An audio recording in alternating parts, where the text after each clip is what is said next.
السلام علیکم ورحمۃ اللہ وبرکاتہ۔ اردو نیوز انڈیا کے معزز ناظرین، آپ کا خیر مقدم میں آپ کے ساتھ احتشام نظامی قاسمی۔ جی ہاں ناظرین، آپ کو بتلا دے جیسا کہ آپ کو معلوم ہے کہ آج 30 جولائی بروز جمعہ حضرت مولانا عبدالخالق صاحب سنبھلی نائب محتمم دارالعلوم دیوبند کا انتقال ہو گیا ہے۔ انا للہ و انا الیہ راجعون۔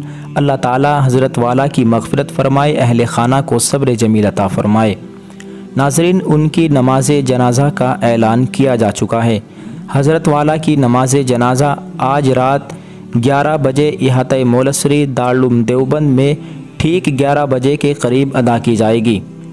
آپ سے گزارش ہے کہ آپ اس خبر کو زیادہ سے زیادہ شیئر کریں تاکہ سبھی لوگوں تک جنازے کی نماز کی اطلاع پہنچ جائے۔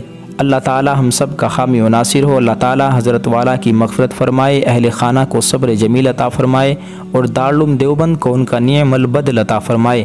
آمین۔ جزاک اللہ۔ السلام علیکم ورحمۃ اللہ وبرکاتہ۔